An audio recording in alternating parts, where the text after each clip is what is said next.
Miss হবে না আপনার পছন্দের টিভি শো। দেখুন জি5 অ্যাপে একদম ফ্রি।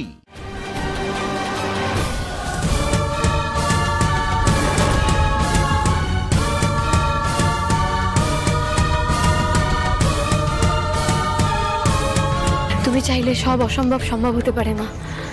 আমি যখনই কোনো বিপদে পড়েছি, যখনই কোনো ঝামেলায় জড়িয়েছি, তুমি তো আমাকে উদ্ধার করেছো। তুমি আমার স্বামীর প্রাণ রক্ষা করো মা। তুমি স্যারকে ভালো করে দাও, বদলে আমাকে যা করতে হয় আমি করব। যত কঠিন পরীক্ষা দিতে হয় আমি দেব, যত কষ্ট সহ্য করতে হয় আমি করব। তুমি শুধু স্যারকে ভালো করে দাও মা। তুমি তো মা বলো, তুমি তো জানো বাড়িতেও আমার আরেক মা অপেক্ষা করছে। আমি যে মাকে কথা দিয়ে এসেছি যে আমি স্যারকে সুস্থ করে ওনার কাছে ফিরিয়ে দেবো। মায়ের সামনে আমি কোন মুখে দাঁড়াবো বলো? একটা পথ দেখিয়ে দাও মা, একটা পথ দেখিয়ে দাও, একটা পথ দেখিয়ে দাও মা, একটা পথ দেখিয়ে দাও।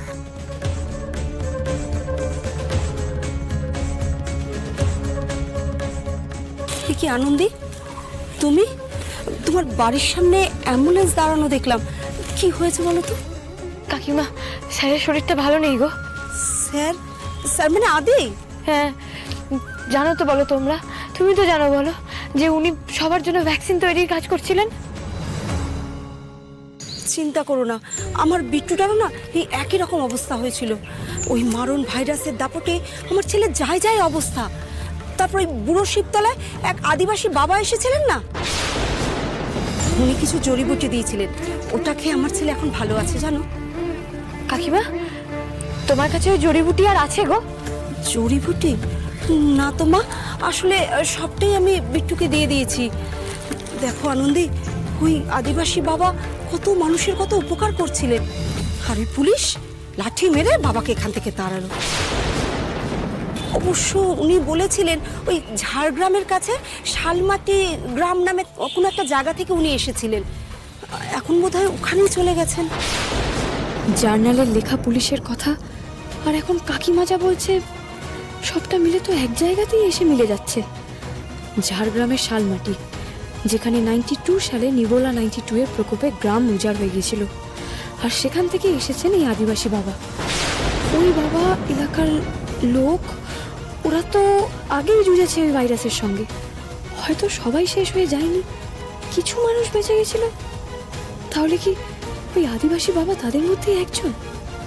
তাহলে কি সত্যি ওনার কাছে বা ওদের কাছে এমন কোনো জড়িবুটি রয়েছে যেটা দিয়ে নিবোলা 92 এর হাত থেকে মানুষকে বাঁচানো যেতে পারে? এমন কোনো অ্যান্টিডোট আছে ওদের কাছে যা রক্ষা করবে নিবোলা আক্রান্ত রোগীদেরকে? ও আনন্দী, কি ভাবছো? আমার কথা বিশ্বাস হচ্ছে না তাই তো? অবশ্য তুমি বড় ডাক্তারের বউ, আমার কথা কেনই বা বিশ্বাস করবে? না গো কাকিমা, মা দুর্গাকে বলছিলাম একটা পথ দেখিয়ে দিতে, উনি আমাকে পথ দেখিয়ে দিয়েছেন। তাই জন্যই তো এখানে তোমার সাথে আমার দেখা হয়ে গেল।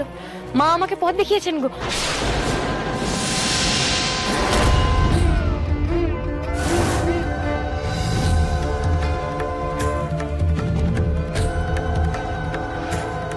রক্ষা করো মা, রক্ষা করো, রক্ষা করো। সবাই দেখো।